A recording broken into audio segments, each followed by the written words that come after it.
Pokemon to me means having something in common with both friends and family, and also people I've never met. To me, Pokemon has always been about the people around me. Whenever I was a little kid and just excited, chattering about rumors on the playground, or as an adult talking about it with my friends, it's just been a really strong community bond in a world that I think I wish I lived in sometimes. Sometimes. To me, Pokemon is just a wonderful escape, something I can share with some of my best friends across the globe, and one of my favorite brain exercises to do. To me, Pokemon has always been a pleasant piece of escapism where no matter what is going on in my life, I can boot it up and get lost in a new adventure with new Pokemon to capture and train. Now, with a whole community of new friends to discuss, battle, and trade, Pokemon remains one of my favorite pastimes, and I have continued anticipation for the many new adventures yet to come. I remember opening Pokemon Blue on Christmas Eve with a Game Boy Color, figuring out the Braille puzzles in Pokemon Sapphire with my friends over the summer, doing battle subway runs and musicals with my friends in college, and just learning competitive since Gen 6. It's been a fun time. Pokemon to me means friends and family. A lot of my really close friends I met through our shared love of Pokemon growing up. To me, Pokemon means you are never too old to have fun, play games, enjoy the things you're passionate about, and make new friends. What does Pokemon mean to me? Friendship. There are just many years of friendship that I've gained from Pokemon over the years, and I can't put into words how much that means to me. So thank you, Pokemon, for letting me have friends through battling and trading and just connecting with this hobby. And I hope we have another 25 years to go. And now, coming to you live from atop the Lavender Town Radio Tower, it's the one, the only, PUCL Podcast.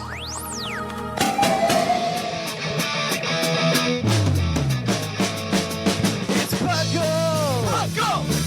It's PUCL! PUCL! Pokemon Underground Champions League, oh yeah! PUCL! PUCL.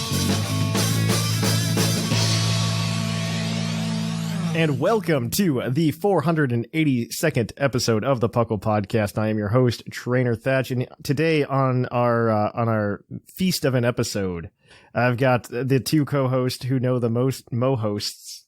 Yes, that's the joke.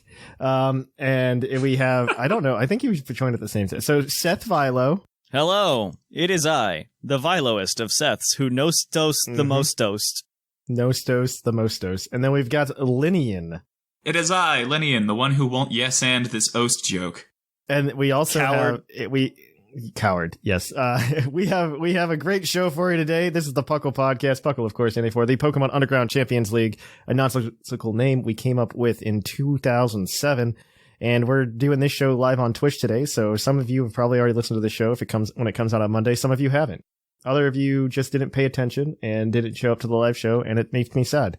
So I'm very excited. We got a really good topic, obviously, today because a lot happened in the Pokemon community this week. Most importantly, they announced that there's going to be a Pokemon train on Pokemon Center for $400 to celebrate Pokemon 25th anniversary. Right? I can't wait to see all of those $400 Mareep plush my boyfriend recreations, you know? I'm all kind of for the train. I'm considering it. I'm considering it more than I should. I have a couple of friends who are big into the train modeling thing, and one of them sent it to me, and I was like, "Yep, that fits."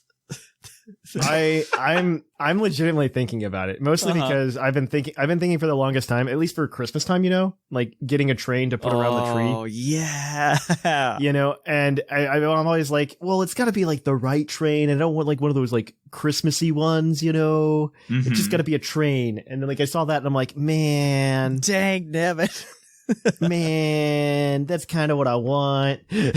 I can't have a Christmas train for my Christmas train. How else will people know not to respect me?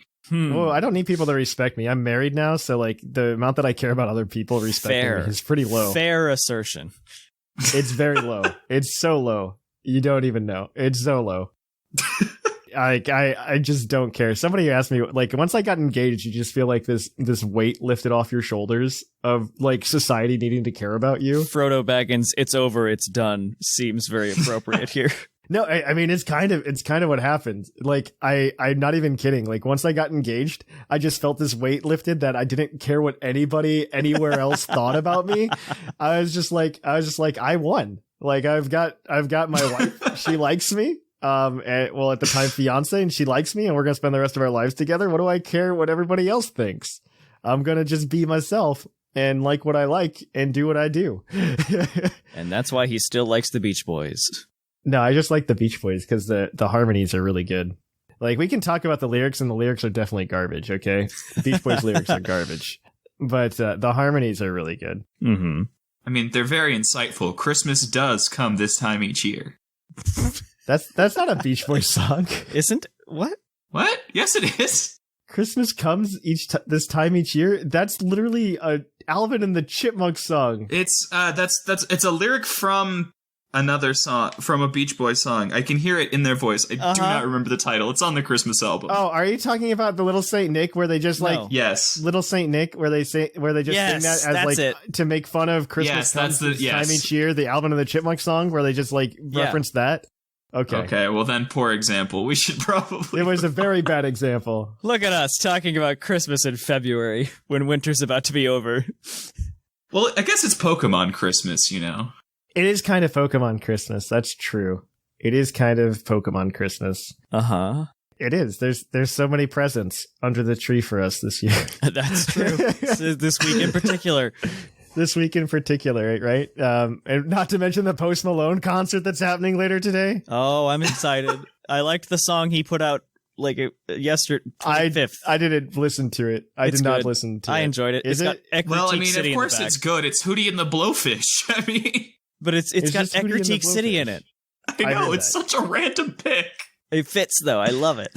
It's very weird. I don't know how I feel yet. About what they're doing. I don't know that they know what they're doing, honestly, at this point. That's okay. It just feels like they took a magazine, slapped it into a gun and just like shot it at the wall, and they're just like, I hope one of those bullets hit the bullseye. No. What they're doing, Pokemon is in the process of making good, authentic pasta right now, but they aren't quite sure how to test if it's done. So what they do is they take the entire spoonful of pasta they have in their pot and have thrown the entire batch against the wall. What sticks is done, they put that aside, and what doesn't, they just put back in the pot till it's done. They're making Poke Pasta. Check me, Whimsicott. Tell me I'm wrong. That's how you do it. That's how you do it. Yeah, that's how you do it. No other way. No. There's no other way. I installed a stainless steel pasta plate behind my stove so I can do that the right way. There's no other way. There was some other fun stuff that came out this week that wasn't about scalping TCG cards. Yikes. Hashtag yikes. Pokemon Center dropped some cool merch this week. Mm-hmm. I was very happy with it. The train's the biggest one, but they also dropped like some other crazy stuff, like the new Master Ball's out. Yeah. Oh, I guess it comes out sometime later today as of recording, but you can buy it. It also says, please don't throw this. Oh, really? Yeah, it does, because it's just like, this is not a toy. Well, they don't want you to waste it. You only get one. I wish they would embrace and put up on their own website those candy holder ones, because I still want those. Those are, they are Pokemon merchandise. Like, Pokemon makes those. It's like a very Japanese thing. Yeah. Because, like, once you get the candies aren't that good. I would just put my own, like, mints in there. Like, forget their candy. I'd do my own. The candy's really bad. Or, like, Excedrin, because I get headaches a lot. The candy's really bad. Oh my gosh, they pretend like they have Shining Face on the website. I just clicked the Pokemon 25 thing to see what they have, and it's just like, oh, yes, none of this is available because people just stocked it and bought everything. Thanks. They also came out with a new Nindroid figure that I think is really cute. They came out with a green Nindroid. Those are still coming out? Yes. Oh, Green the character. How did I miss a Nindroid? I usually send those to people to torment them. I like them. I also like the DX Gallery figures. I'm a big fan. Some of the gallery figures have been really good. I think I'm gonna buy the Greninja one. Ugh. I think I'm gonna buy the Greninja. I like Greninja. Like, as a Pokemon. Ugh. I don't like it as a competitive Pokemon, but I like it as a Pokemon. Hey, I'm gonna scare Seth. Ready? No. Type changing starter.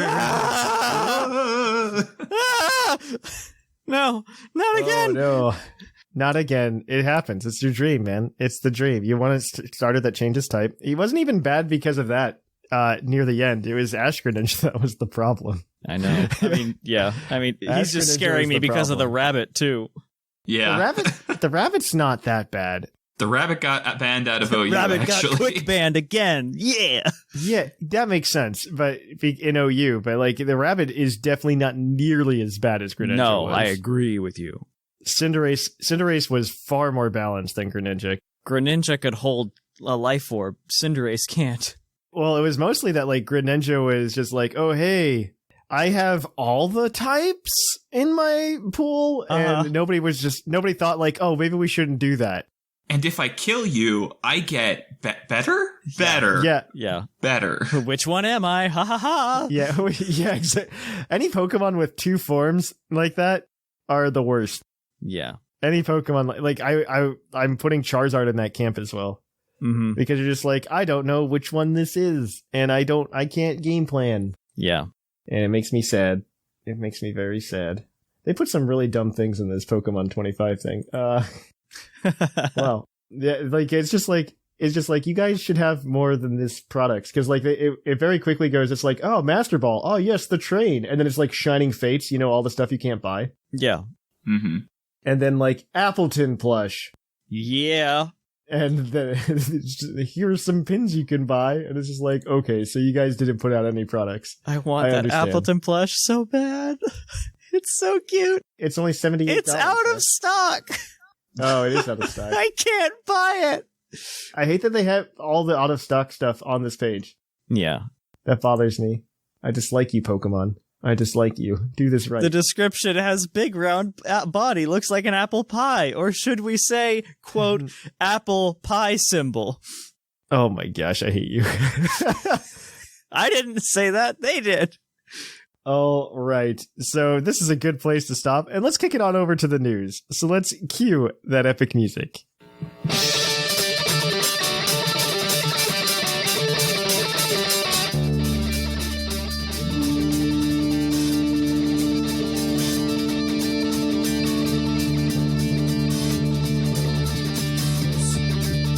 Live from the Lavender Town Radio Tower.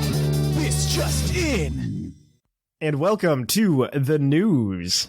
In the news, we've got a few things to talk about that weren't in the Pokemon Presents yesterday, and some of them that were. So if you are a big fan of special research, apparently we're going to be getting Pokemon Go Rocket coming back. It'll be fun. It'll be fun if you want to play Pokemon Go and get Go Rocket. So that's a thing. Woo. Yeah, right? And let me see if there's anything else of real interest, and the answer is no. I'll let Seth, you can talk about the cool things. Yes, I love the cool things. So, as of today, recording, and no, I think it was actually yesterday as of recording. But either way, when the show officially comes out, and for those listening now on Twitch, the Pokemon shirts are now available for Hoenn. There's the first, 35 or so Pokemon. There's the starters, and a couple other things that are kind of available early game. Exploud line, Zigzagoon line, things like that. A lot of those shirts are really good. Is there a Shroomish shirt or a Breloom shirt? Not yet. Unfortunately. There will be. It's not in the first wave. They're doing this one in waves, which I don't think they've done before. No. So the first 30 are out. The next 30 will be out sometime. I haven't seen the Sableye one yet, and I really hope they don't do him dirty. So... They do some of them dirty. They do. They do some of them dirty. I just want it to be dark, subtle, with crystals. That's all I want. Please. Yeah, you're not going to get what you want. I know. I know. You're not going to get what you want. I might buy another one. I might get another one. I might get like a Feraligatr one. You get your favorite one. I want my favorite one to be cool, too. No. Seth, you don't get to be like, oh man, you get your favorite one. You know what? A lot of my favorites aren't in Swish, so But you have a lot of yours are. That's true. Yeah, That's true. A lot of mine are, especially now that I added like a couple from Galar to my favorites list. I updated that. Yeah, exactly. Recently. I don't know. I can't make a favorites list. Like, there's just like a few that pop out to me, like Electivire and Feraligatr. I would say probably the newest one that I'd be like, yeah, that's a good one is Greninja, and that's just because I don't care what you think. I don't like well, you know what? Actually, I like Berserker. Berserker is probably my favorite Gen 8 Pokemon. It's I don't know. Like I don't know that I can update it. It's just like, yeah, these make sense to me. That works. I can. I like these. And I go back and I look into it more, and it's just like, these Pokemon aren't there, and it makes me sad. Though Electivire showed up, and I was very happy when Electivire showed up. He's not good, but I'm happy about it. Gliscor, come back, please. Apparently, like I made the list, I updated it, and I shared it with Lynian, and then I looked at it, and I'm like, well, shoot, it looks like that my favorite Pokemon is actually just Poison Heal. That's just what it is. Dude, Breloom being gone too kind of sucks, right? Tell me about it. I love Breloom. Breloom's probably one of my favorite Gen 3s. Uh-huh. Oh, that's sad. Okay, moving on. That's the shirts, though. Keep in touch. Keep your eyes on them. They do them on Instagram. They kind of leak them on Instagram. So follow them, and they'll show you the pattern early before they're available. Yeah, it's very cool. I like their shirts. I'm wearing one now. Yeah, I like them. It's really nice. I think I need to get a size smaller now. I've lost some weight, but let's see. Anything else that's good? I don't even know that there's anything else that's really good. There's an obscene amount of Go events, but if you play the games, you know where to look. There's also Masters events, but don't pretend you used us for the news here. Yikes. Not wrong, but yikes. Hashtag yikes. I mean, obviously, this upcoming weekend, you've got what's it called day? The Community Day with Fletchling, which is coming up. I'm actually excited for that because it's actually a good Pokemon. Research in March is going to be Gibble. That's the research report. So, like, yeah. Gen 4 confirmed? I'm shut up. Sure.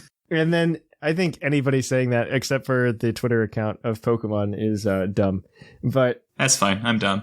They did it because it was funny. Because the person running that account trolls really hard all of the time. And so they also did. They also announced that Therian forms are coming. So not only will Smogon players know the Terror of Lando T, but also the Pokemon Go players. Literally everyone else. Yeah.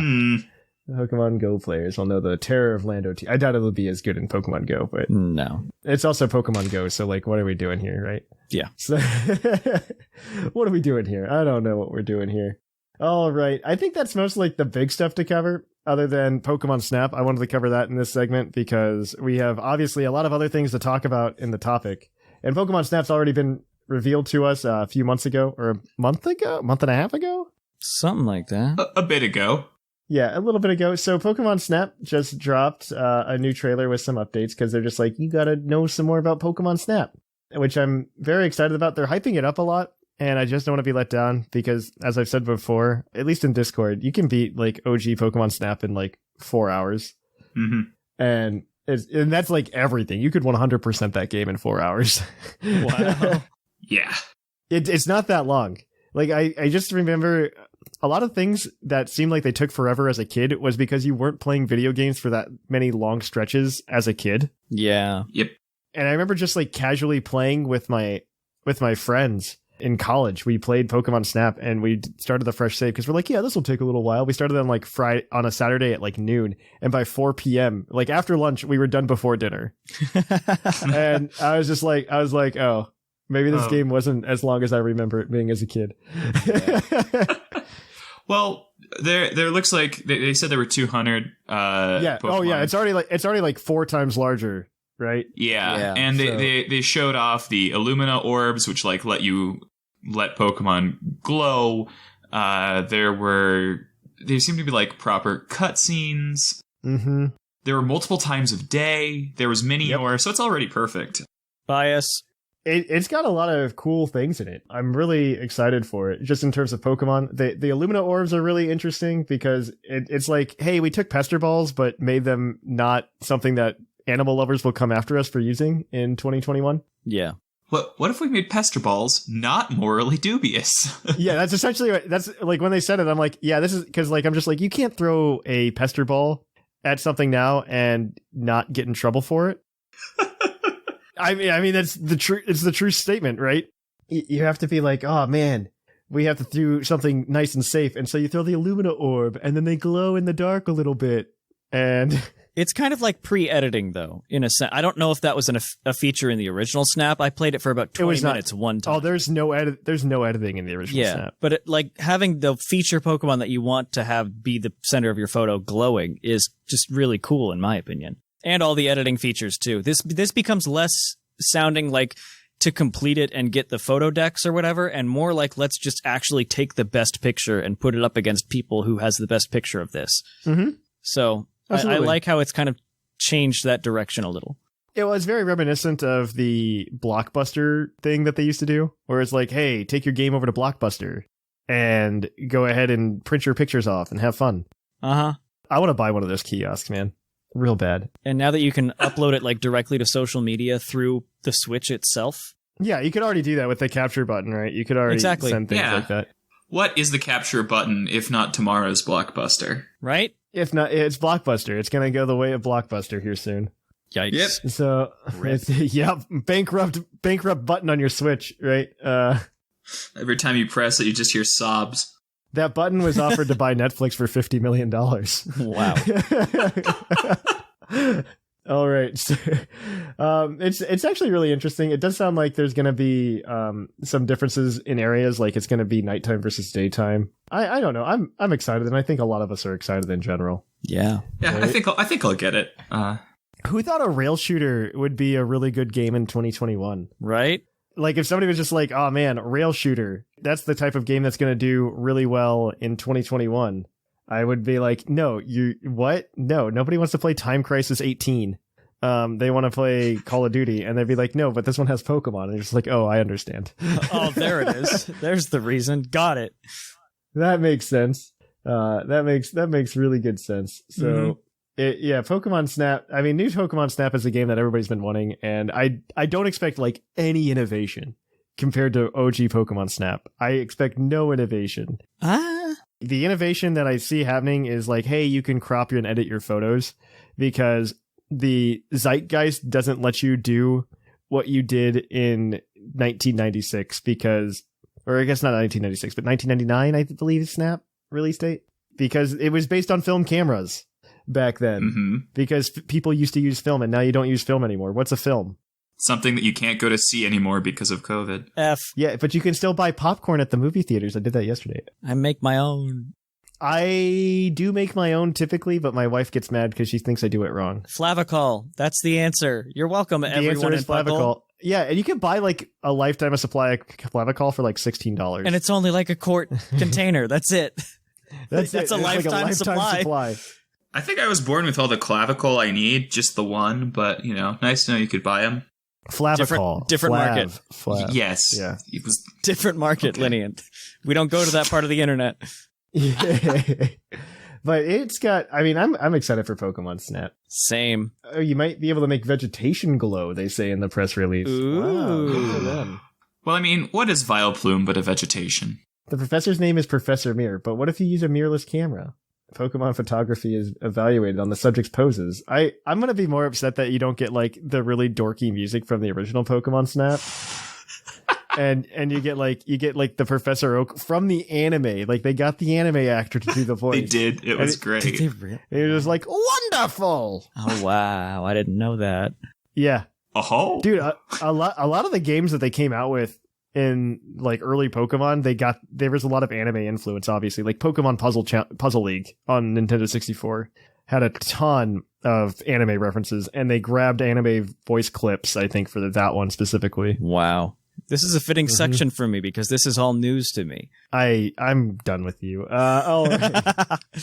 All right. So on that note, we're gonna call it quits here on the news segment. We're gonna kick it on over to Puckle's Poke Quiz, where we're gonna quiz your co-host on their insane Pokemon knowledge.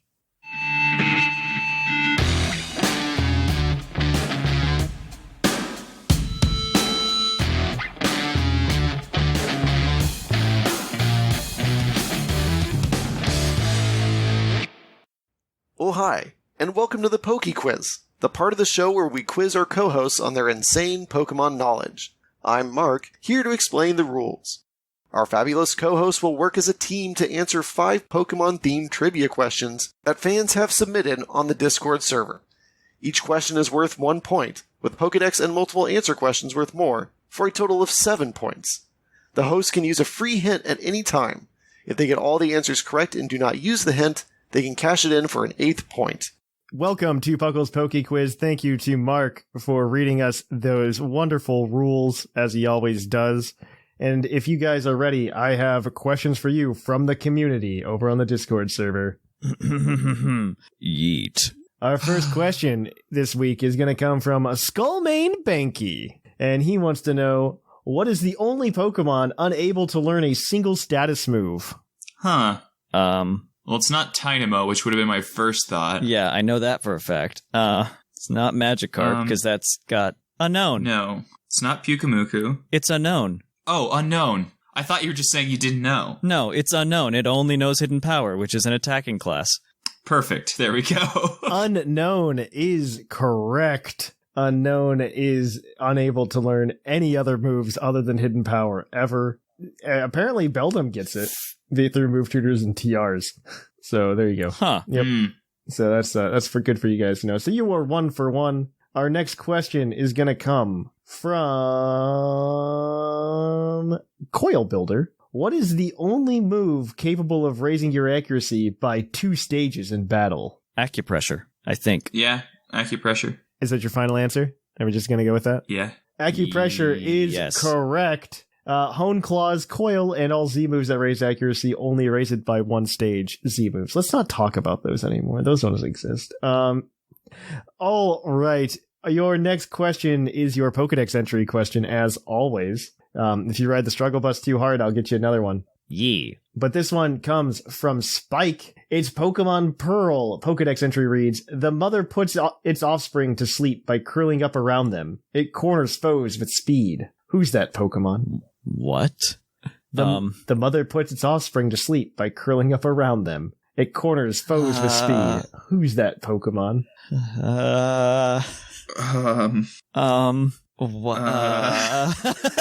What the heck?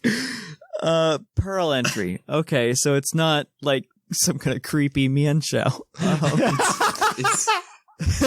It coils around them? The mother does. What? Maybe Survivor? I don't know. I think we need another entry on that one. It's Pokemon Gold. Pokedex entry reads, it makes a nest to suit its long and skinny body. The nest is impossible for other Pokemon to enter. That confirms it's snake-like and in gold. So wait, that means it's gotta be like Ekans or Arbok, right? What other snakes are there in that gen? It can't be, like there's the Dragonite line, but that doesn't fit. They talk about flying and controlling weather. Gyarados. No. Gyarados. The mother curls up to protect its young.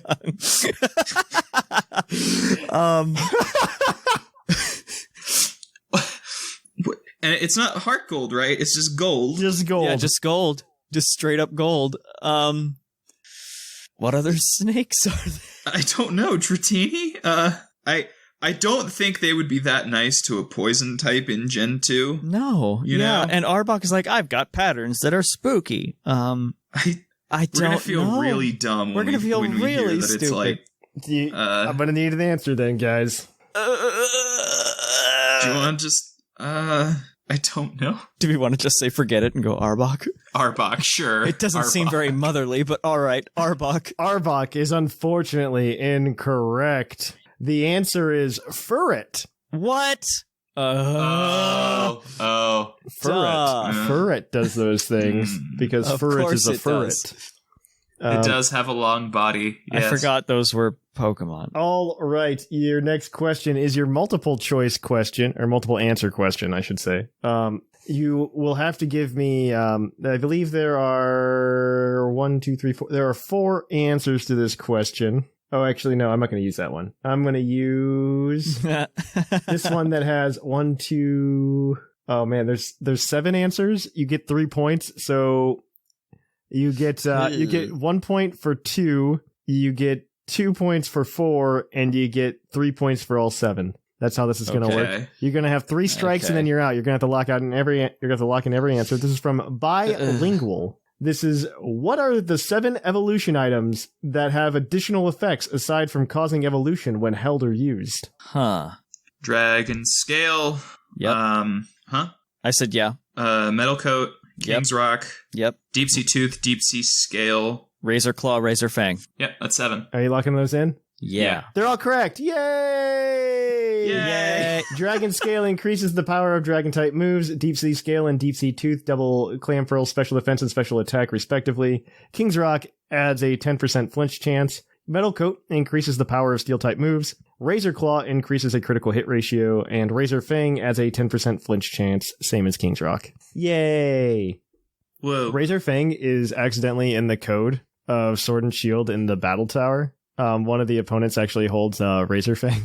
Whoops. The asset art is not in Sword and Shield for the Razor Fang. But you can use Thief and get it. It's very funny.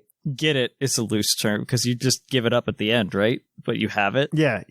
But you can. That's cool. Yeah, it's a really weird, interesting, fun tidbit. Yeah. Without hidden power, Gliscor might be too scary, but they could just not give him Roost, I guess. Lando's in. No, but Lando doesn't have Poison Heal. And Gliscor's weak. Balanced. What? Gliscor is not that. Okay, hear me out. You have a Gliscor. It uses Roost. Yeah. It gets 50% of its health back. Poison. This is after you've sent out a Rillaboom because you're just like Rillaboom can probably smash it. It can do that. Yes. You've got grassy terrain. Yes. Is that right? Okay, so he uses Roost. He gains 50% back. He gains 12.5% back from Poison Heal. And then he gains an additional 6% back because he used Roost and isn't a flying type anymore and gets it from grassy terrain. Tell me how you feel after he's returned 70% of his health back in one turn. Hey, Thatch. Woodhammer Okos. Does it Oko? Yes. Well, you know what? It would Oko you with an acrobatics, maybe.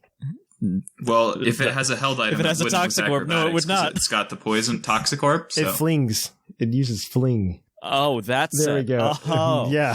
Oh, okay. Genius. Yep. Okay. I didn't know we were talking about memes here. We're talking memes to make you hate your life. It's okay.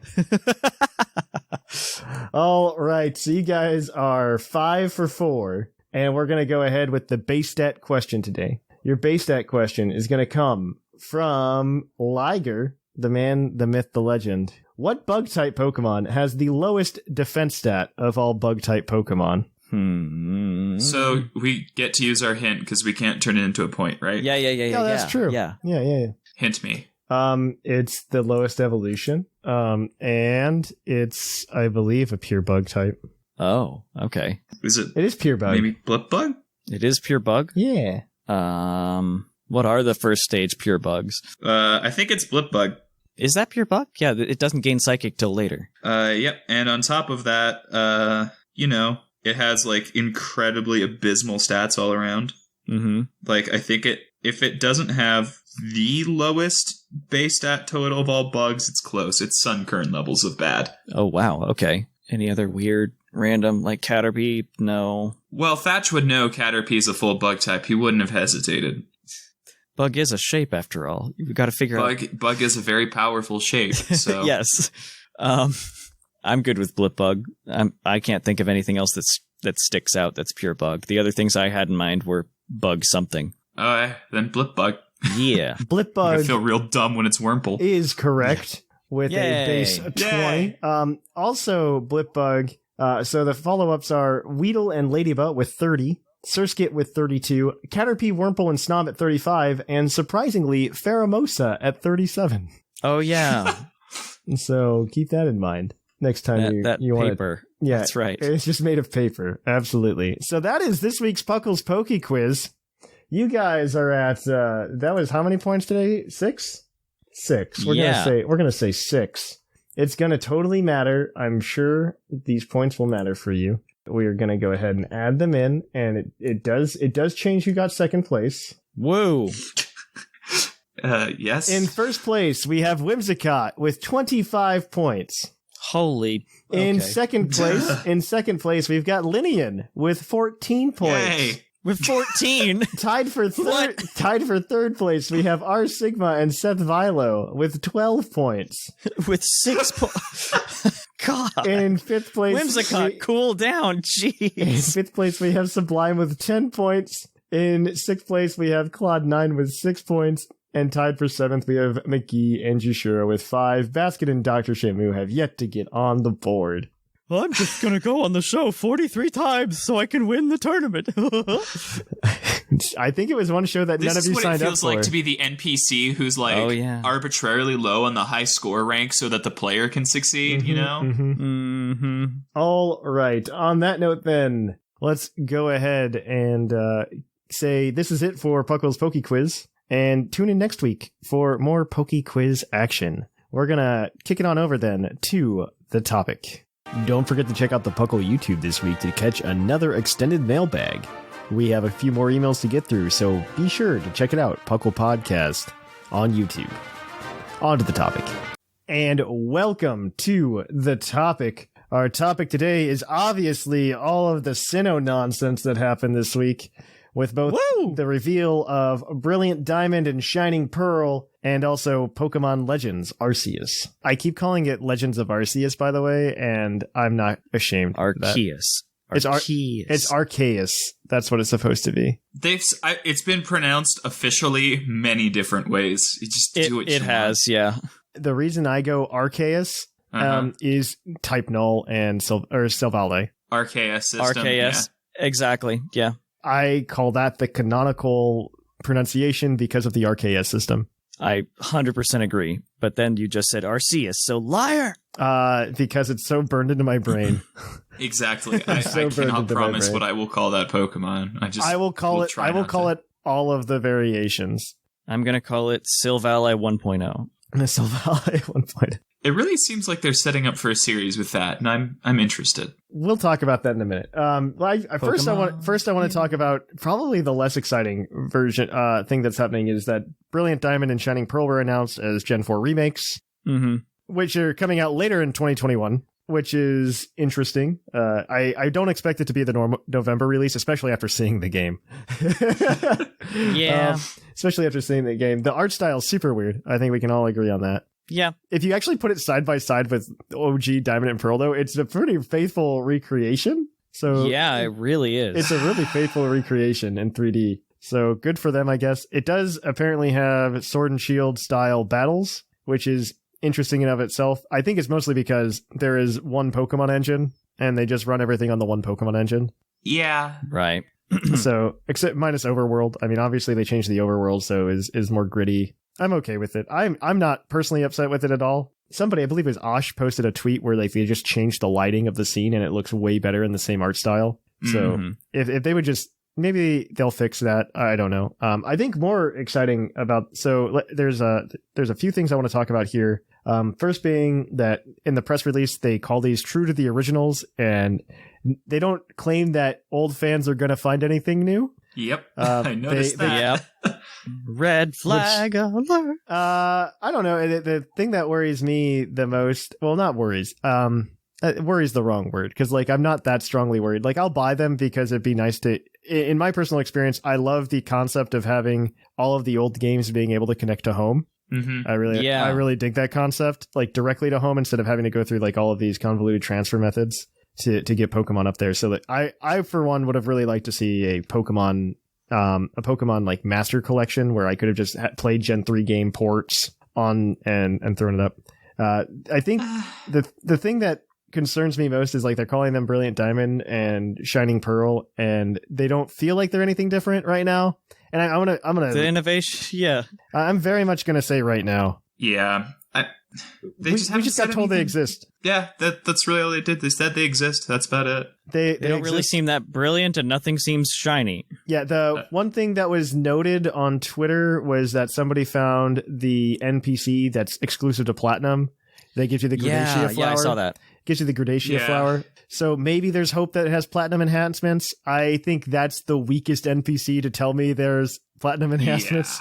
Yeah. When I look over everything, I'm very whelmed. The chibi art style could have worked. Whelmed is such the right word. Yeah. I don't think like chibi is bad. Like, oh, I wish we'd grown up. I just think this specific implementation of it looks like the backgrounds do not look like they match the models. The grid doesn't look very clean. Yeah. Like, it's not bad. It's not like a bad concept. It's just an execution I'm not really fond of. Mm-hmm. Going back to grid is going to break my brain the first like couple minutes that I'm playing. It's like, oh, why can't I do? Oh yeah, grid. That's going to be weird. This obviously came out about 24 hours ago, and so like every time I think about it, I just keep thinking about like, yeah, that'll be fun to play on my DS, and I go, oh wait, it's going to be on my Switch, and I'm just like, joke's on you. I don't know how I feel about this. The Pro Controller, I guess I could put my thumb on the analog, the D-pad, or I don't know. I'm not. Mm-hmm. It's not even that. I'm not worried about the controls and it being grid based. It's not going to break my brain because I mean, Thatch plays a lot of retro games in general all the time anyway. That's true. I'm not too worried about going back to grid. It's going to be kind of a shock. Grid, please. It's just going to be really awkward going like grid based, and then you're just like, and then Sword and Shield appeared when you ran into a wild Pokemon. Yeah, I was about to say that. Yeah. Whoa. And I'll be like, oh, okay, cool. Because I don't know, it's very interesting in that regard. I don't know. I want to wait for more news to come out on it. Because even like when we got Omega Ruby Alpha Sapphire, we didn't know exactly what was happening. I always have to like remember that it's been 7 years since we've had a remake released. And I have to sit down and think to myself, okay, what was that previous release cycle like? What can I expect from that release cycle? Because this is my third rodeo doing that, like while we have the podcast. And I'm just thinking to myself, okay, we don't really know anything other than Diamond and Pearl remakes exist. There's probably something going on in them. I'm sure that we'll get. I would hope something. so. I'm more excited that the Gradacia flower lady's there than anything, because that means like Shaman is somehow in the game, which is interesting to me. Or somehow able to get in there, like maybe not in the game as like a Deoxys level mythical thing or something, but you can get it in the game somehow. Yeah, exactly.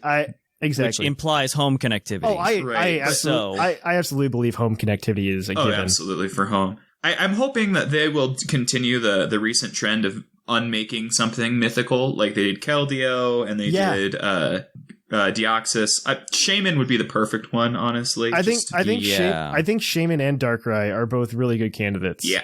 Ooh, yeah, the Darkrai one for episode. Each version. Oh, the Darkrai episode. Oh, that if they're faithfully recreating it, I can finally play that.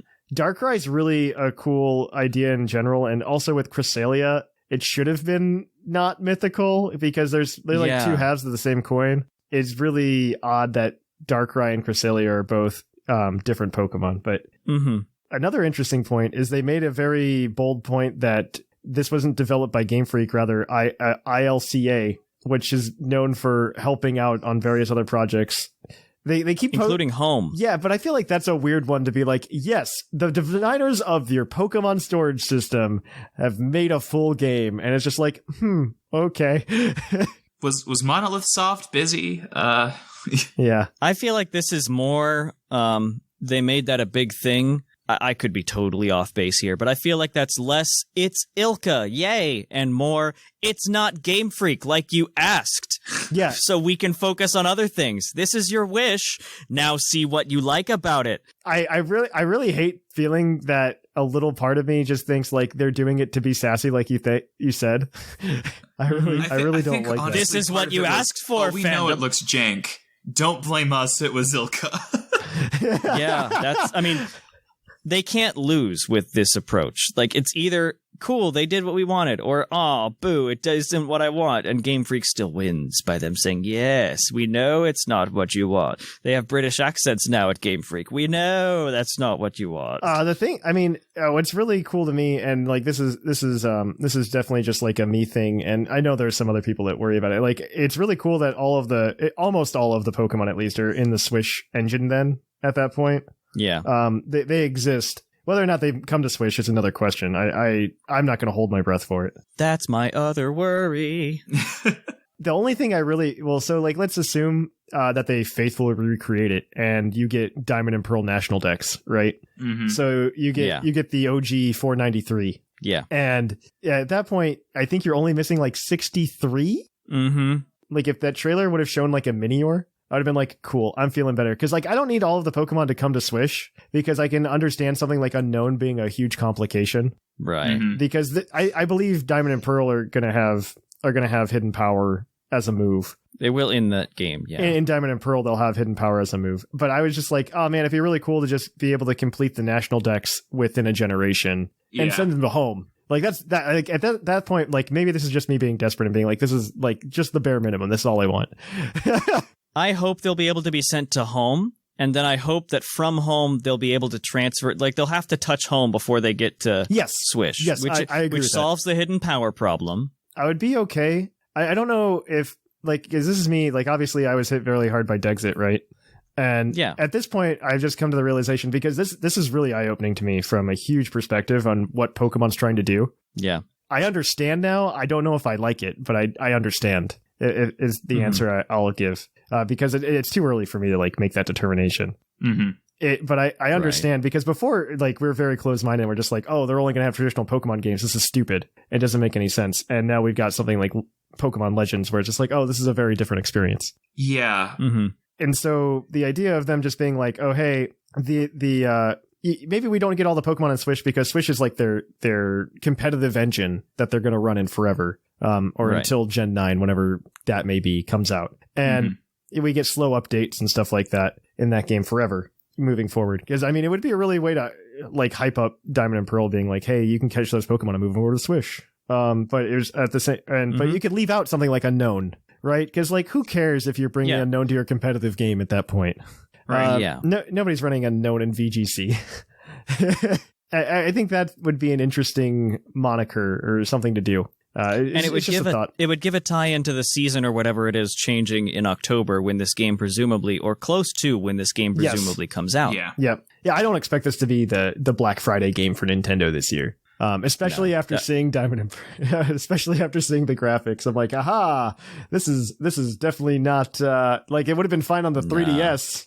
But that is not the game that is going to be flagshipping the Switch at Christmas this year. No. It's going to be Breath of the Wild 2. No, it's not. Probably. Is that still coming out this year? No, Do we they've know? never given us any dates, so no idea. They've given us no dates. They essentially said in the direct, like, oh, hey, we're not going to talk to you about that, but here's Skyward Sword. And I honestly think they didn't talk about Breath of the Wild 2 so that they could not cannibalize the news on Skyward Sword. Yep, that makes sense. And they said they were going to talk about it later. I could see something around June, like traditionally E3 time. Mm-hmm. And you get some more news about Breath of the Wild 2, and they give us a release date for Black Friday. Yep. And that's your Christmas game.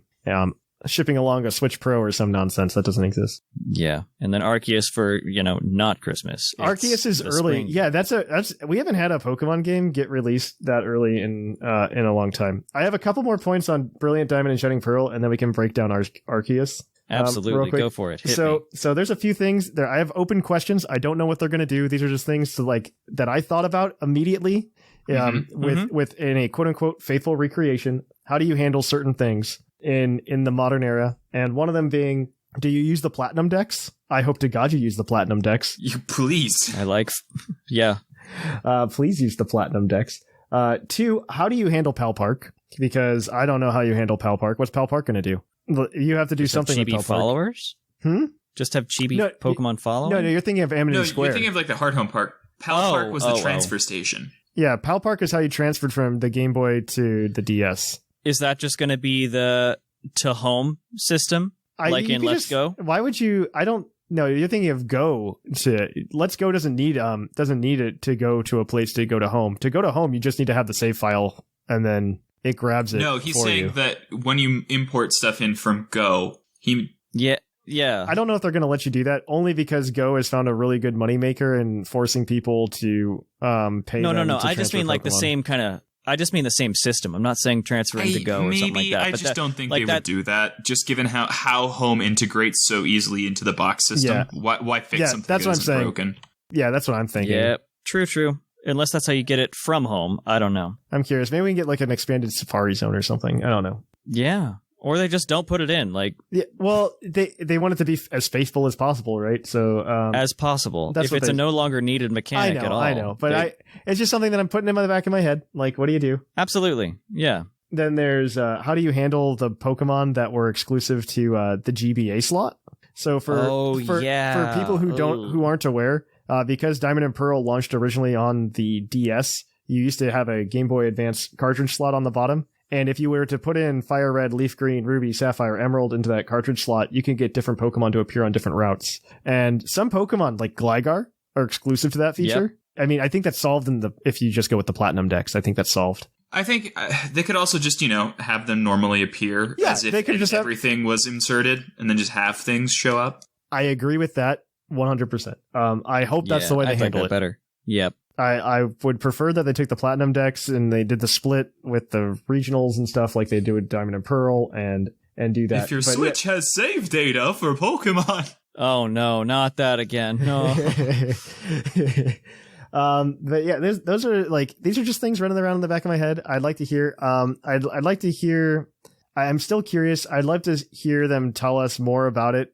We probably won't hear anything more about it until like May or June. That's my gut reaction at this point. Because I don't think there's much for them to tell. Well, I could see them making a big deal out, because if you look at like I went down a deep rabbit hole last night because I was thinking about like the last remake cycle and how I can draw comparisons, right?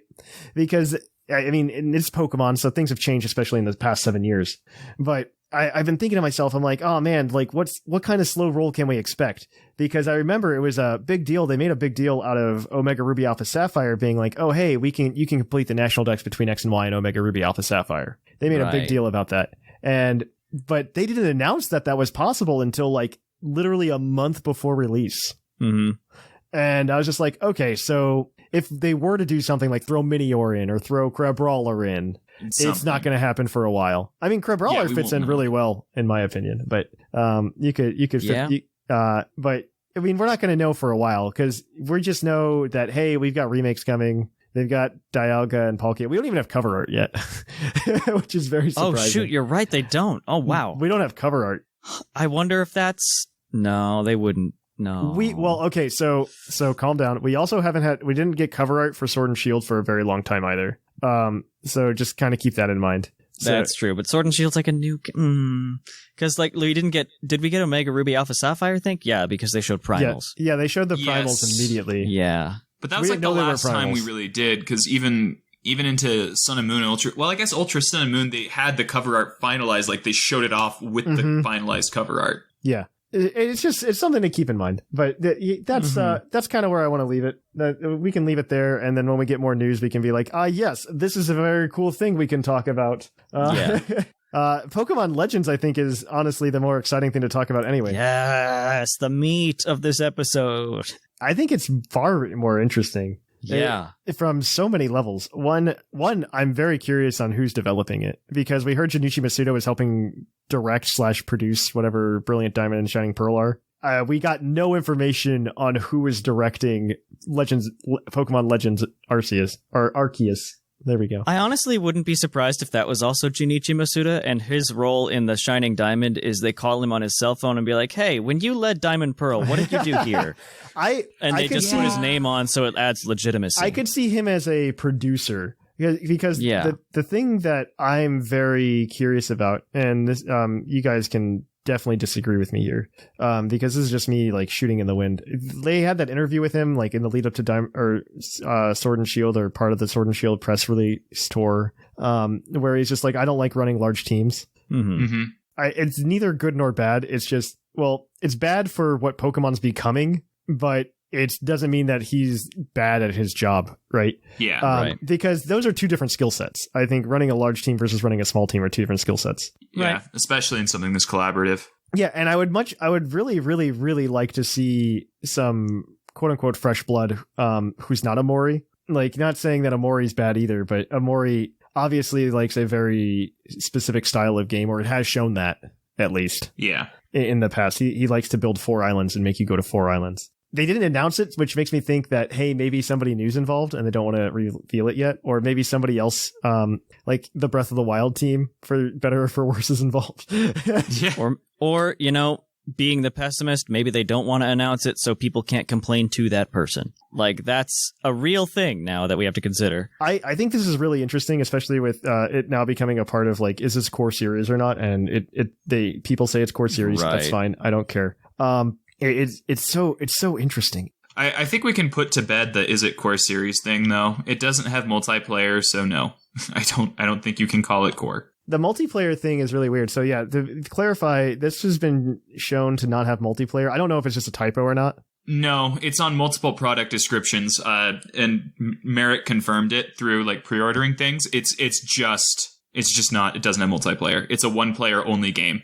Things that I saw from Joe Merrick when he confirmed it was what he used was the Japanese product description. Mm-hmm. And compared it to the Diamond and Pearl one. Because in the US, if you look at the product description of Brilliant Diamond and Shining Pearl, it says one player. And if you look at the Pokemon Legends Arceus in the US product description, it also says one player. And then you go to the Japanese product descriptions, and it shows Brilliant Diamond and Shining Pearl of having 2 to 4, and then Legends of Arceus having 1. Well, and it's a bit of a difference in regulatory boards. So in the United States, it's how many players on one console at one time. Where in Japan, it's connectivity as well. Okay, that makes sense. Okay, that was going to be my question next, is like, does it count, if in Sword and Shield, does it count another player battling with you as an ultimate? Yeah, so for reference, in the United States, Sword and Shield is listed as a one-player game, but it is listed in Japan as multiplayer. Right, okay. This is definitely a departure from quote-unquote traditional Pokemon, and one that I very much welcome. I think so far it looks very interesting. It's a really cool concept to go to Sinnoh. I love it. And be Link. And have Pokemon and be Link. I mean, okay, not wrong. Okay, you can't tell me this isn't like very Breath of the Wild influenced, right? Oh, absolutely not. I agree with you completely on that. I think in the course of it looking very Breath of the Wild, and this is also very early. It seems a little creatively lazy. I don't want to be too mean, but it's a cool concept. I just want it to be more than just Breath of the Wild Pokemon edition. It looks like it will be at the very least. It looks like it's catch focused. I'm really interested to see, because it's only single player, what that does to it. It's also interesting because unlike other Pokemon releases, this is a single version and not a dual version type thing. So obviously connectivity isn't a huge issue for them in this, and it's just meant to be an adventure. I think it's just really interesting that they're doing it in that regard. Yeah. Oh, it's so cool. So it's listed as an action adventure RPG as well. The thing I'm waiting for is the battle system, only because one is listed as an action adventure RPG, and 2, there were some quote unquote, we're going to put leaks in quotes because they might be true, but I don't know if things have changed since then. Yeah. That were date marked like a month ago, somewhere at the end of January, showing that there might be an ATB style battle system. Though the battle system they show in that versus the battle system we saw in the trailer were different. Yes. Yeah. I wonder if it's like quote unquote best of both worlds. I put best in quotes. I'm not sure. And I think it could be fun. I don't think that Pokemon wants to alienate players that much. No. Like, absolutely not.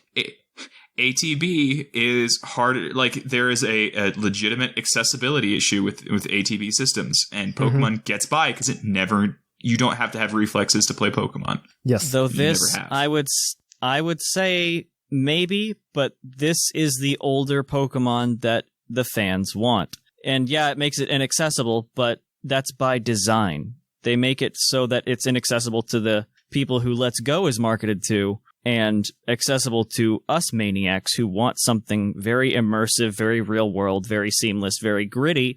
Like, if we're fighting Arceus for some reason, that sounds scary. Well, I think a lot of it, there's some elements there, but at this end of the day, they're giving people exactly what they asked for, which is just casting a wide net.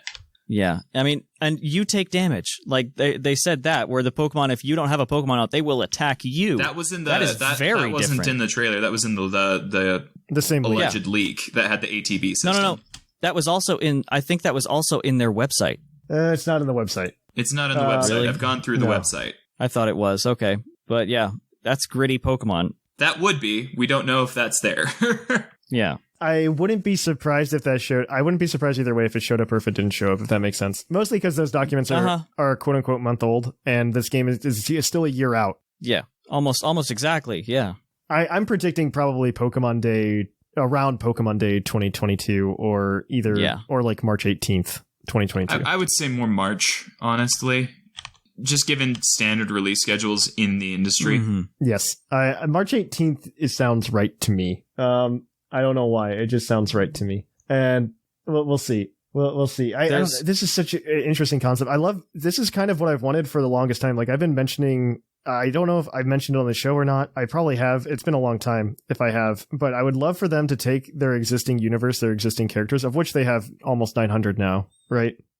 And just reuse them in different stories. Like make it story heavy. Do something cool. Yeah. And that's kind of what I'm hoping is happening here, because they're just going to have Sinnoh Pokemon essentially in it. No, there's going to be more than that. Are there? Where'd you hear that? We've only seen those 3 starters. Everything else is catchable in the Sinnoh Dex. No. Outside of the there's also the Sfeel in the original drawing, which wasn't in the original Sinnoh Dex. Sfeel is in Diamond and Pearl. It's catchable. It is? Yes. I read somewhere that it wasn't, but I didn't fact check it. Yeah. It's an exclusive to Pearl. It's an exclusive to Pearl. I looked it up because somebody else made that claim against me the other day, yesterday, and I was like, no, I'm pretty sure you can catch Sfeel in Diamond and Pearl. This is what I get for being dumb. It's exclusive to Pearl, so Sfeel is catchable. So I wouldn't be surprised if it's just like the 200-ish some Pokemon. Maybe it's like maybe they drop in some other older ones, like things that were ancient but then got like relegated to another region or something like that. And this said, like, I made the claim in like the Discord server before I thought too much about it. Like, if Porygon's in here, we riot. Like, this is feudal. Porygon's this is feudal, whatever. But then I thought about it more. They could do anything they want because Dialga exists. Yes, that's true. No, you're not wrong. That's absolutely true. They could have the whole Hoopa Hoops, except it's a tear in space-time, and you find random as heck Pokemon in there that are from the future, from other regions. Palkia's acting up. That's why we have to go get Arceus, is because Dialga and Palkia are causing mayhem. Like, that could be it. This could be a Rayquaza and Groudon Kyogre kind of thing. Let's get the game where we forge the red chain that Team Galactic uses later, you know? There's like Loki a Team Galactic logo on your sleeve. There is. Yeah, that's interesting. I don't know what to think. I don't either. Like, what are we doing? Why are we going after Arceus when there's a galactic thing on our... Well, we're supposedly making the Dex. I guess it could be... That'd be the greatest twist. It's actually like Hotline Miami. We don't actually know what we're doing. We're told it's a Dex, but we're making a samurai army to take over God. Also, it's really cool. I love the starter selection, by the way. It's so thematic. Yeah, monotypes and Rowlet. No, it's only Rowlet. That's the only pick. There is no better pick. They picked Cyndaquil, who's the volcano. They made Rowlet, who's an archer, and they did Oshawott, that's samurai, all from feudal Japan. That's old Japan. I read something too that the Cyndaquil thing might also be a reference to sometime when like the Mongol Empire tried to come into Japan, which is the first time that bombs were used against them. So I'm gonna go with volcano. That would reference the kamikaze, like the literal divine winds that stopped them. But that'd be a flying type, you know. I'm gonna go with Cyndaquil is volcano because I'm pretty sure Typhlosion is known as the volcano Pokemon. Yeah, it is. It is the volcano Pokemon. It is the volcano Pokemon. Yeah, and Mount Fuji is a volcano. Yeah, very true. That's it's also not on that island. Like it's not on that island. It's not on Hokkaido at all. It's not on Hokkaido. No, you're absolutely correct. There are more volcanoes though in Japan. So it's just something to. I thought that was interesting and very thematic. Yeah, I like the starter choice. I like blending them a lot. I like that idea. Like as soon as they were just like, oh, we're blending the starters, I'm like, yeah, this feels good. In that regard, just because I think they should just be telling stories with their existing cast, and that is what they should really be leaning into. Mm-hmm. That way, we're not going at this breakneck pace of every 3 years, here's 100 new creatures. Yeah. Right? Let's highlight some of the old ones, you know? Dust off the Arceus plushes, you know, in the back room, and put them back out on the shelf. I mean, it's kind of tangential, but Sig had been saying what we needed was a game that was just all regional forms. Not like 100, not like 100 new Pokemon, but just a few new ones, and just do another Gen 8 game. Oh no, I'm really all for the idea of doing this. It puts off the release schedule like pretty hardcore, for what we know from Pokemon. So that's going to be kind of scary because I don't know how long our Legend of Arceus, or not Legend of Arceus, but Pokemon Legends Arceus is going to be like the latest game. Yeah, and if it has no multiplayer, it's not the VGC pillar. So something has to be, you know? Yeah, I'm hoping it's not. I'm hoping it's Swish and not BDSP. I hate that name. The last couple generations have had incredibly cursed acronyms. Yeah, I hate it. Always. Ever since Sun and Moon. Yep. Pokemon LA, Pokemon Los Angeles, Legends of Arceus. Oh no. LA Noir's sequel is very different than I thought it would be. I just want to know who developed it. I just want to know like who. You know what I'm excited for? What? If this Pokemon Legends insert Pokemon tag keeps going, yes, we might finally get Pokemon Z. Pokemon Legends Zygarde, or the original Gen 5 Dragon. There we go. That's okay. The real answer. You completely undid the Gen Z, the Gen 6 hype there. That was much better, Seth. That's actually a really good idea. I like that a lot. No, I think this opens the avenue for a lot of things, and the way I see it, like I'm very excited. I'm also slightly concerned because I don't know, after Let's Go, they're obviously trying different things. Like Let's Go was a departure that they tried to do something different with, and obviously did not do well, or was not received well by the overall community, right? Mm-hmm. Especially the difference in hype for me is that one was, hey, let's try this craze versus this is. I mean, open world Pokemon has been a buzzword for a decade or more. This seems to be fan directed, not director directed in a way. Yeah, I agree with that. My only concern is if they like mess this up, it could just not go well, right? Could you imagine if like if they cyberpunk this, it's over. It's not happening. And I'm very concerned for Pokemon as a franchise, just because the way I feel this direction is going, because they obviously just want us to like have Pokemon. This is coming full circle now. They want us to have Pokemon that that we like put into home, and then we just bring them out in different adventures with us. And I can get behind that if they do it well. But you also have to, I think for me to be okay with that is you have to constantly be feeding me, right? And that's my worry. You have to constantly be like, hey, every year, here's something new for you to do. Yeah.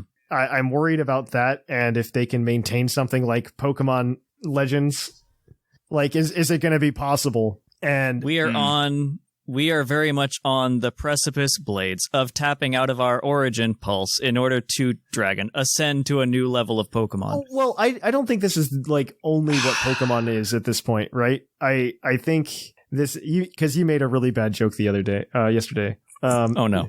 Who would have thought? I make so many. It's very uncharacteristic of you. It's and the thing that I think of is I go, Set, you said, this is just Pokemon from now on. This is what Pokemon is. And I'm just like, well, no, it's probably a mixture of the two. Because you maybe even more than just two, right? Maybe we can get something outside of like action adventure. Because I think I was limited in my thought of just like, what can I make my Pokemon go do outside of like normal Pokemon? And this has been a very good example of like, hey, we can try a slightly different genre, and it works out really well. At least in my and I think I would love to see more environments than Breath of the Wild field. I would be very interested to see how it progresses in the future. And I don't think they ditch mainline I'm not gonna say mainline, traditional Pokemon. Right. I think it would be silly too. It's still selling well. It still plays well. There's no reason. It's selling so well. It just sold 20 million units.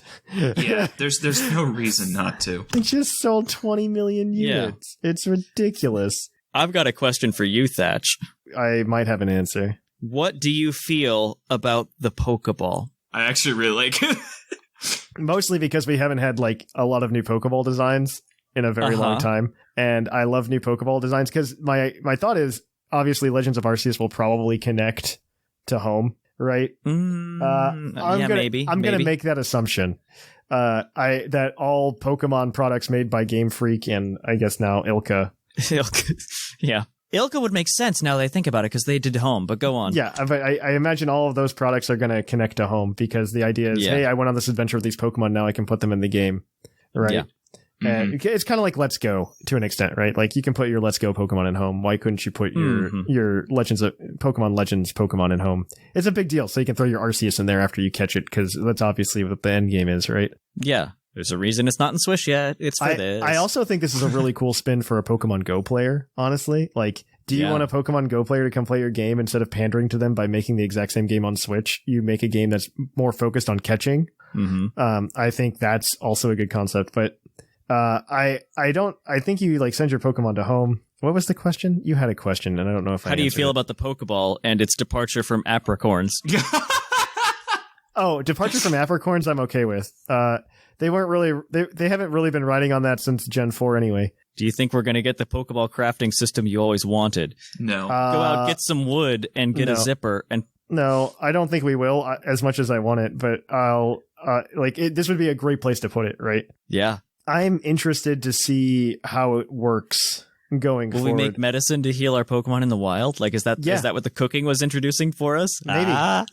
No, I think the curry was put there so they could just put curry in Pokemon. But that's a different story. That would be cool though. It would be a way to bring Sword Shield players over. Like camping becomes kind of more of a thing. You're gonna bring Sword Shield players over anyway. I know, but it's a tie. That's all I'm saying. Not like forcing them to come over, but it's just a tie over in like mechanic. I don't see the need. I don't see the need. I fully expect this game to sell. I like the idea because I like the idea of like having Pokemon in Gen 9 or maybe even Gen 8 to some extent, where they're caught in that Pokeball or something like that, and it displays on the screen when you throw them out. And the steam pops out and all that kind of stuff. Yeah, that'd be so cool. I think that would be really cool, and I'm really because I assume we're going to get more than just like traditional Pokeball, obviously, because this is Pokemon we're talking about. You'll get like at least 2 other types, and I don't know. I like that, but I don't know. Full circle. I just want to see if they can pull it off. Like I'm like cautiously optimistic. I wouldn't say I'm as hyped about this presentation as I was about the DLC for Sword and Shield. Yeah. But I'm more excited for this than I am for Let's Go. Than I ever was for Let's Go. I'm more excited about this as a game player than I was for the DLC, because Arceus specifically. Yes. The Shining Diamond thing. Okay, Brilliant Diamond. Pardon me. That's fine. I'm gonna get that wrong. I'm gonna get that wrong until the games come out. Yeah. But the Arceus just call it Crazy Diamond and then just hide behind a JoJo's reference to make so no one knows that I don't actually know what's going on. Crazy Diamond and Star Platinum. Wait. But yeah, I'm more excited as a game player for the Arceus thing. As like a competitive thing, I just have no freaking idea what I'm expecting. So we're not going to know what's going to happen really until I'm going to say like October. Yeah, until it lands and it's revealed, oh yeah, that Gliscor you caught can totally come to Swish now. I would love for that to happen. I would too. Gliscor solves all our problems. This is a kind of opposite of the Sword Shield DLC for me, because for that I was more interested as like a Pokemon player than I was as like someone who enjoys video games. But for this, it's the opposite. I'm much more excited to play this as a game than I am as like it's the continuation of a franchise I love. It's like, oh, this seems fun. This game seems fun. I agree with that. I think it's really good. I think these games are going to sell well. My gut feeling is it's going to sell as well as Let's Go and probably slightly better. Only because it's not going to do like Pokemon numbers because there's one version. Yeah. Right. And because Pokemon sales numbers are always like a little inflated because of that. Yeah. Us maniacs who buy both. I think this will still move 10, 12 million, probably more than Let's Go did. I think it's going to move more than Let's Go did. I also don't think it's going to have the degradation in sales that we saw with Let's Go. The very high spike and then the very low, then the very other direction high spike. I call it like the Let's Go sales pattern, like the shotgun wedding of sales patterns. Like you're just like really excited to marry this person, and then you get there and like immediately you're just like, man, maybe we should break up. And that's 100% what happened. And TPC, I still haven't completed Let's Go. TPCI 100% recognizes that, especially from the Japanese audience. Yeah. Because the fun fact, I don't know if people are aware, Let's Go sold below average in the ratio for the Japanese to not Japanese audiences. It actually sold worse among the Japanese audiences than it typically would for other Pokemon games. It turns out that nostalgia plays a larger role in like the Western culture than it does in Japan. Yeah. Makes sense. Just something that just food for thought. I like this too. If they make this like a series that goes like, I would love to be in a cycle where it's just like, hey, we're gonna have one game for competitive and we're just gonna keep churning out DLC for it. And here's a Pokemon Legends to go with it while we're waiting for the next gen. And here's this other game to play at the same time. I would be all for that. We're gonna get three. We're gonna get 2 Pokemon games this year, and we're talking $60 full titles. One, yes, is a total spin-off, and one's a remake. And then next year, we're getting an interesting project, and maybe I don't think Gen 9, but it's not impossible. I wouldn't be surprised. Like, that's why I'm interested to see who's directing this and what they're doing. Like, did Game Freak make another team that's handling just Legends type content? I mean, this is obviously possible. That would make sense. And then they can have 2 teams. They can have a team working on the traditional game and the team working on Legends content. Yeah. I mean, I guarantee they're drawing the Pokemon for Gen 9 right now. Like, They might have already finished. Like they did that in 2019. They started drawing those in 2019. What are we talking about? Exactly. Yeah. Like I'm very curious. I'm very curious to see how it goes. And I don't know. I'm interested and I'm following. And I mean, I'm obviously going to play both of these because it's like a little bit of my job, but at the same time, like especially Diamond and Pearl. And this is where I kind of want to end it. In Diamond and Pearl, like I started PUCL. Talking about Diamond and Pearl, and this kind of comes like full circle, right? So like it's got like some emotional value to me. I can't wait for HP bars to go down to the reasonable speed though. Right. Oh my gosh. Diamond and Pearl is special to me, kind of like you, because that's when I finally figured out competitive. Like I put Fire Blast on my Garchomp and then wondered why it did less damage than Fire Fang, and I finally understood math.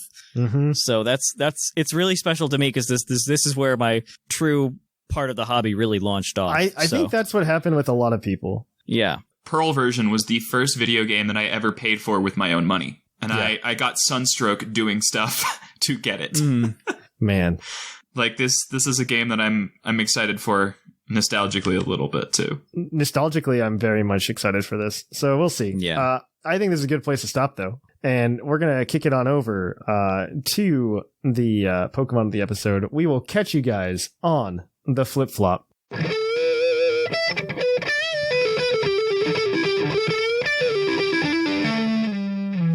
of the episode. And welcome to the Pokemon of the episode. Our Pokemon of the episode this week is National Dex number 483, Dialga, the temporal Pokemon. Its Heart Gold Soul Silver entry reads, this Pokemon completely controls the flow of time. It uses its power to travel at will through the past and future. Ooh, Dialga is a good Pokemon. He's actually not like great, but Dragon Steel turns out to be a really good type. Yeah. Like pretty much anything plus Steel is okay unless it's like Fire. Fire Steel. Even then it's pretty good Heatran. Yeah. I was gonna say Heatran is not bad. Yeah, but I mean you get that like ×4 weakness to the ground.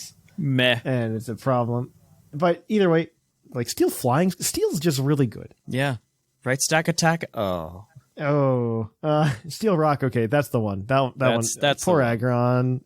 Aggron. Poor stack attack. But base 100 HP, base 120 attack, base 120 defense, base 150 special attack, base 100 special defense, base 90 speed. Amazing. He's a slow chonk boy. He's slow for a legendary. I wouldn't call him slow in general though. Right. Like, he's a slow legendary, not like a slow Pokemon. 90 base speed's faster than Gardevoir. That is true. That's faster than Gardevoir. Like, just to put that into perspective. So it's just something that's faster than Heracross. Yeah. So it's just something to think about. So we've got a doubles team for you today. We got a VGC team because we get to play in VGC because this is the first episode in March, so we're done with our BSS shenanigans. Woo! So this is Dialga. This is about around Dialga. Dialga actually operates, even despite its really high base speed compared to like other Pokemon, it operates really well in Trick Room mode. And so you have a Dialga. This one's holding weakness policy, pressure, not telepathy. It gets telepathy as an alternate ability, and I would probably run telepathy on it in general. Well, actually, not on this team. You don't need to run it on this team. Pressure's fine on this team. And you get 252 HP, 148 special attack, 108 special defense, modest, and you just go ahead and you go Flash Cannon, Earth Power, Protect, and Trick Room. I would honestly slap a dragon move in there maybe instead of Protect, because Dialga's a bulky boy. Yeah, especially with this EV spread. It's very hard to KO. It's very, very hard to KO. But that's just me. I probably wouldn't run Protect. I'd probably run like Draco or even Roar of Time. But part of me's surprised that it's running Modest and Trick Room as opposed to Quiet, but meh. So it's one of those things that people do to kind of try to avoid being locked into Trick Room mode. This person's not fully committed to Trick Room mode. Yeah, exactly. Yeah. Exactly. This team is like, when we get to later on in the team, you go, oh yes, this team is not dedicated to Trick Room mode. Not at all. Because there is a Pokemon with a quiet nature. Yep. And he's probably your Dynamax target in Trick Room. It's Abomasnow, who also has a special place in my heart from Diamond and Pearl. I would say Abomasnow is one of my favorite Pokemon. Yeah. I actually went out and sought one out in Sword and Shield, like immediately. I really like its typing. I think the typing's really cool. And it's bad. It's really cool, though. Fair. And I just like it. I mean, why do you like Minior? Why do you like because it's why do you adorable. Like it's based on many different things, and I get like 12 favorite forms. It's fine. I think he's a cool like abominable snowman tree. Okay, so lay off. I can like what I like. So Abomasnow though, it operates really well in Trick Room. He's got he's holding an Assault Vest. He's got Snow Warning because he doesn't have any other abilities. So he lays his own hail. 252 HP, 4 attack, 4 defense. This is because of level 50 nonsense. 244 special attack and 4 special defense. Quiet nature, 0 speed IVs. Blizzard, Leaf Storm, Earth Power, Ice Shard. That's the best Abomasnow you can ever have. Really, yeah. And you make him go big in Trick Room, and he's just going to wail. He's just going to wail in the hail all day while he's sending you mail. Yep, I did it. I pulled a Seth. Good job. Good job. I'm proud of you, son. Thanks, bud. Thanks, bud. All right.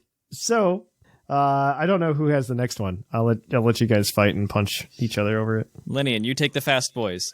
I'm not sure I would call all of these fast, but it really would not be VGC without an Incineroar. So we've got an Incineroar here with a careful nature. It's got Blaze for its ability. Of course, it's Intimidate.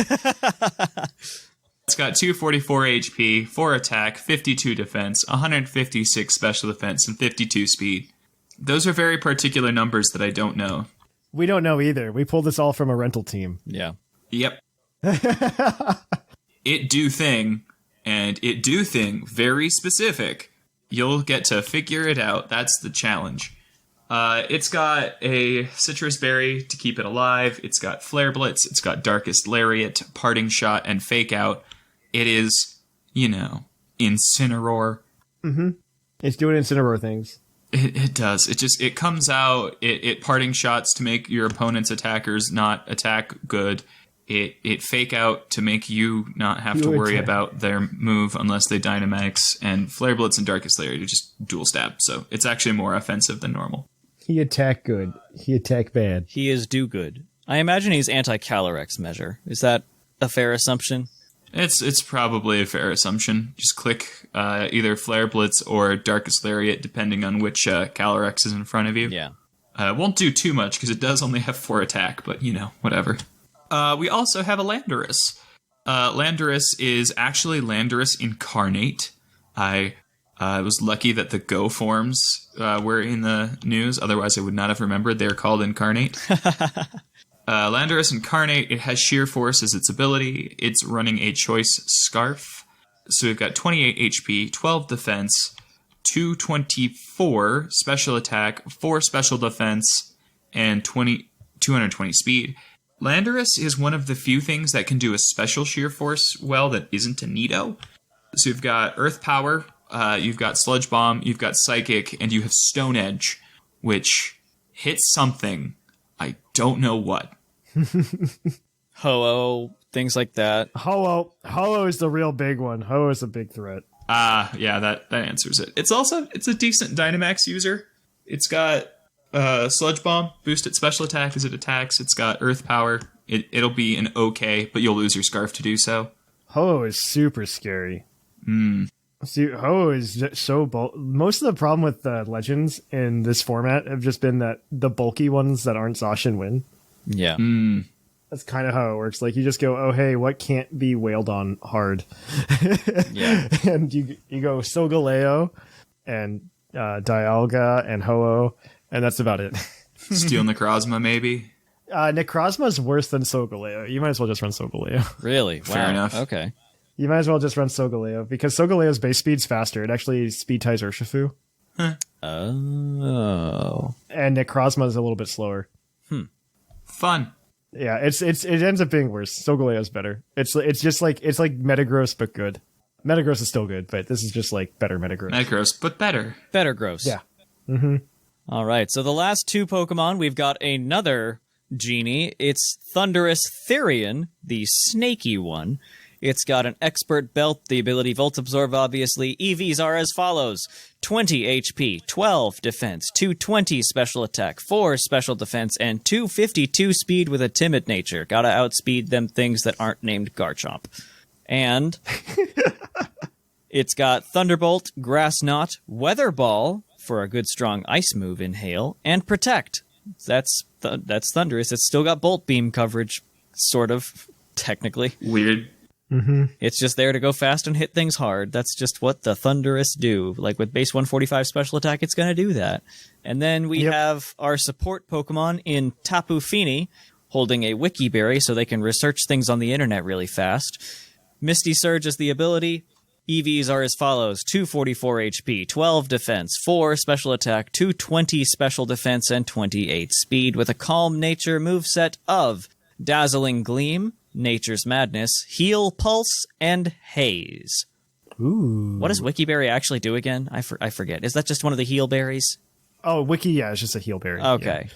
Or it lets you look things up, like you said. I don't remember. That's what I use it for. No, it's one of the 1/3 heal pinch berries. Ah.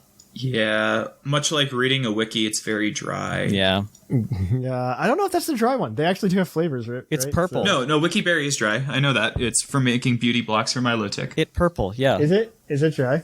It is. Its firmness is hard. But I'm just hate it. Yeah, of course you do. It's based on the kiwi fruit, obviously, as we would all know. And yeah, it is dry. It is dry, like Lynian said. All right, but that is it for the team of the episode. If you want to try it out this week, you can always go to PUCL's Discord server, which is always in the show notes, and you can grab it from our Poke of the Episode teams. So we are going to go ahead and jump to the mailbag. It's mail time! Send in your emails! Mail! And welcome to the mailbag. The mailbag is the part of the show where you can send in your emails to puclpodcast@gmail.com, and we'll probably read them on the show. If not, we'll read them in our extended mailbag segment on YouTube. We typically have a prompt for you each week. Last week we asked you what you thought the future of past Legends should be. What do you think about that? I'm excited to hear from you guys. This week is obviously we're going to ask you guys what you thought of the Pokemon Day releases. A lot of people already wrote in this week about it. Unfortunately, we're not going to be able to get to those because we want to focus on the mailbag question from the previous week, and obviously we'll let the hype roll next week as well. And we'll have the extended mailbag segment, which will include a lot of these emails. So, without further ado, this is the segment is brought to you by the energy drink Green Tauros, the energy drink that gives you hooves. Hoofs is cow's feet. Yes. And as always, we give out the Green Tauros badge to any email that inspires very good conversation between the co-hosts. So let's go ahead and get started then. Our first email this week is from Gecko with Gup, and I believe Seth's got that one. Yeah. Yep. All right. Hi, Thatch and other PUCL crew on the show. Hello. The Gecko with Gum here. And just let me say, I would pay $20 a month to hear Thatch's political opinions. Anyway. Go over to patreon.com/PuCL Podcast, but that's all it takes. Oh, boy. Anyway. Oh, no. Starting a political podcast, boys. Here we go. Yeah, I don't like it either, Seth. No.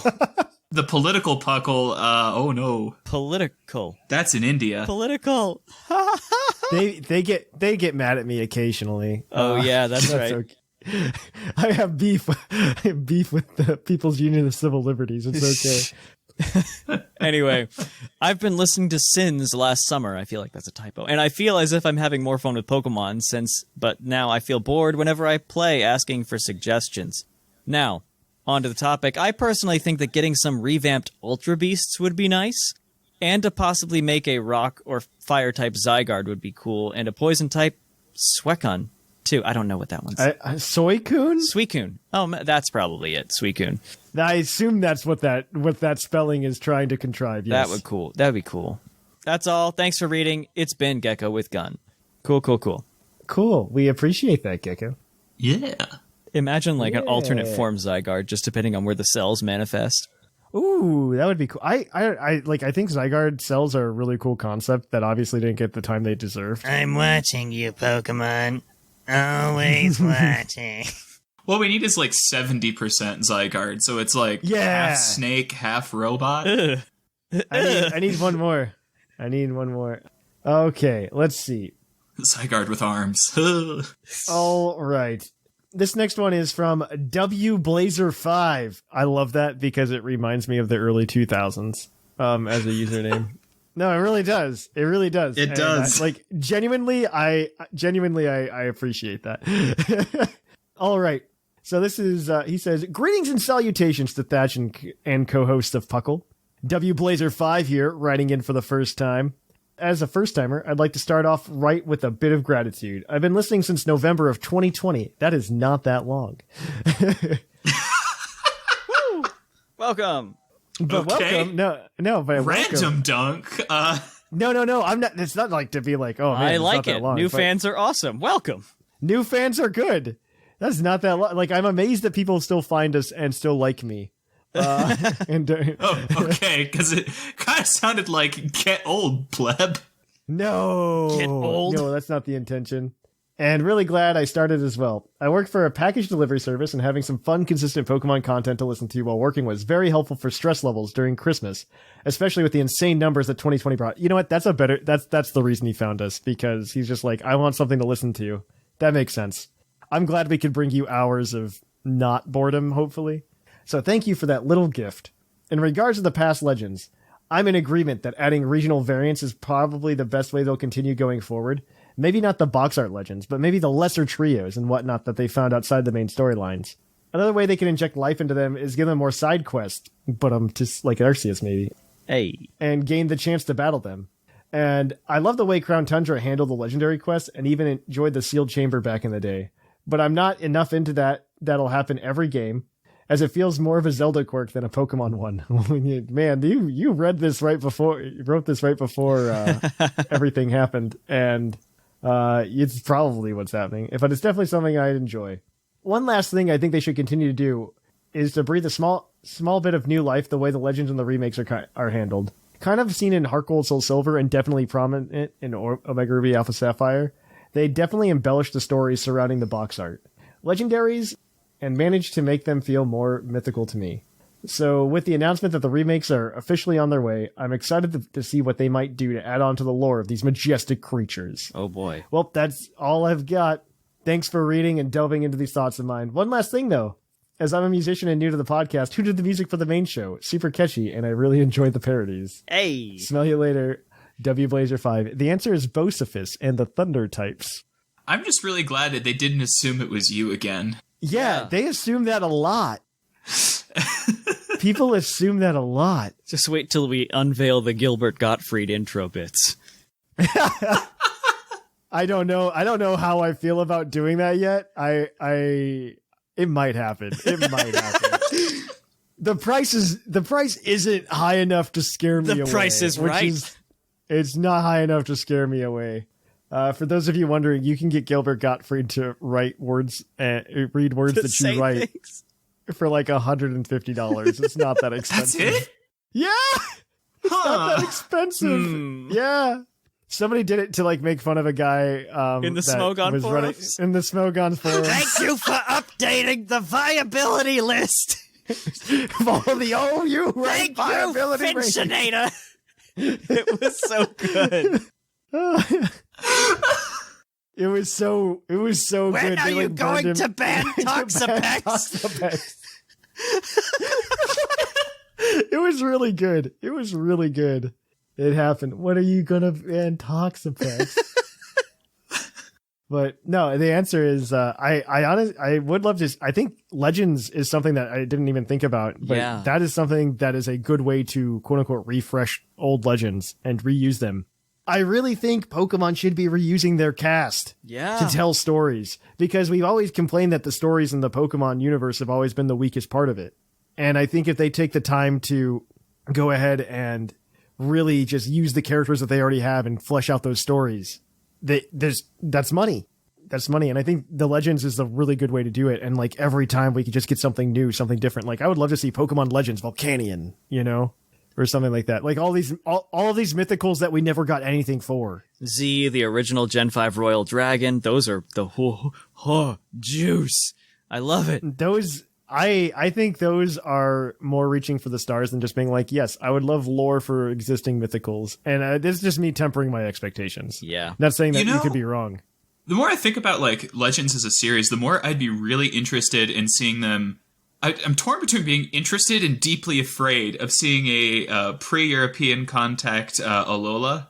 Ooh. Because part of me is like, that could be really cool, and part of me is like, but I know enough about that to be deeply annoyed. Yeah. Yeah. Yep. All right. I guess our last one today is going to be from HDM. We've got a bajillion others, and I think this is the one we're going to end on today. Yeah, we may do an extended mailbag. Who knows? We will. There will be an extended mailbag this week. I just don't know what day it'll come out on yet. Monday or Tuesday it'll come out. All right. Hello, Thatch, Lynian, and Seth. I hope you're having an excellent day. HDM here. I don't remember if you gave us a prompt during the last episode, but I really want to talk about what was shown in the presents. It's always in the show notes, by the way. It's like always in the show notes. It's always in the show notes. Always in the show notes. He goes on, I absolutely loved it, and I hope you guys enjoyed it as well. First of all, I liked what was shown during regarding new Pokemon Snap. I've never played through the original game on the N64, so I'm missing the nostalgia factor that people have for that game. However, I do think the game looks pretty fun, besides being gorgeous, so I might get it at some point. My main points of interest were the other two games, though. I think most people, myself included, were expecting Sinnoh remakes to be announced, but I think the direction they are taking Brilliant Diamond and Shining Pearl is not what people saw coming. I've seen some people complaining about the art style, and while I can definitely understand where the criticism is coming from, I personally don't mind it. My main gripe is that the games don't seem like they're going to change much from the original source. However, I'm pretty sure the games will still be very fun, and I also agree with their decision to make the remakes a little less ambitious so that Game Freak can focus more on their new project. And man, what a project. Well, they didn't make it, so they can focus completely on it. HDM, come on. Ilka. Even then, like I said earlier, I don't know that there isn't more yet. Yeah, they've just said like, hey, it exists. Yeah. I was 100% not expecting anything else to be announced during the presentation, so I was instantly hooked the moment Legends Arceus trailer began, and it was a very pleasant surprise for me. I loved everything that was shown about it, from the graphics to the story and the gameplay. What an incredible looking game. I've also been dreaming for years about an open world style Pokemon game, but in none of my dreams I expected it to look so great. A tear or two may even have fallen from my eye as I watched it. Right? It was truly what I wanted to see. I'm very hyped for the game, and I hope it delivers on what I'm expecting. I'm curious to know what you guys think about it, because I know that style of game is not everyone's cup of tea, but it sure looks like the kind of game I'll enjoy for a long time. Anyway, thank you all for being so nice, not only to me, but also to everyone in the Discord server. That's a very funny joke. You guys really make it like a very nice place to hang out. Whoa, we're nice-ish. We're nice to people we like. F. Also, thanks for all the celebrations we're having today. I hope you all have a great day. See you soon, HDM. Yay. I really hope they low-key drop Arceus Jewel of Life references in the game. Like, just a character named whatever the guy's name is. That would be neat. They do go back in time for that one, don't they? I haven't watched it in a long time, okay? But I love it. I still put the Jewel of Life core in my OU teams. They still, they did go back in time for that one too, didn't they? Yeah, exactly, yes. Oh man, that would be really cool. I'm into it. I'm there for it. We'll see. Yeah. So thank you for all of those emails this week. If you want to send in emails to us in the future, you can at puclpodcast@gmail.com. We will totally read them either on the show or in the extended mailbag. So make sure you check out the YouTube channel for that, youtube.com/PuclPodcast, also for P. Mickey and Claude's awesome videos. And theoretically, a new Puckle Plays will be starting with Soul Silver in the nearest future as well. I think I'm gonna give myself and say recording starts this week and then release happens the week after that. So keep that in mind. To everybody listening. But also, if you want to get more Puckly goodness, you can always go over to Puckle Plus, where I think a new game corner was dropped earlier this week. So you can check out... If it did, that was a scheduling hiccup. It'll drop this Thursday. Or this Thursday. That's maybe what I meant. It's one of the Thursdays that exist. Yeah. There's a game corner coming out. And then there's a Battlecast coming out as well. Yeah. But that's at the Puckle Plus feed. You have to go check those out wherever you're listening to this podcast. You can find that one. You can, of course, follow us on social medias over at Twitter, Facebook, Instagram, and Tumblr. You can also help support the show in a variety of different ways. One, you could do so by coming over to Twitch at twitch.tv/ThePucklePodcast and just hanging out with us. We really appreciate anybody that comes and do that. We stream on Tuesdays, Thursdays, and sometimes Saturdays. We'll let you guys know if we stream on Saturdays. The best way to find out is from our Discord server, discord.gg/random letters that are in the show notes. You can check those out because we don't have enough nitro, Seth. We don't have enough nitro. I can't find my credit card. Give me 10 minutes. You can support the show and drop a Twitch Prime subscription there, or you can always go to patreon.com/PucklePodcast, get access to cool giveaways. And I think we're going to try to do a new show over there. We'll see how that goes. And but that's a great place to go and to get some great rewards and just be able to talk to us more directly over at the Discord. So we really appreciate everybody coming over to patreon.com/PucklePodcast in that regard. Of course, don't feel like you have to support the show if you can't. You listening is more than enough. So on that note, I have been Trainer Thatch. I have been Seth Vilo. And I've been Lynian. And here in the Lavender Town Radio Tower, it's closing time.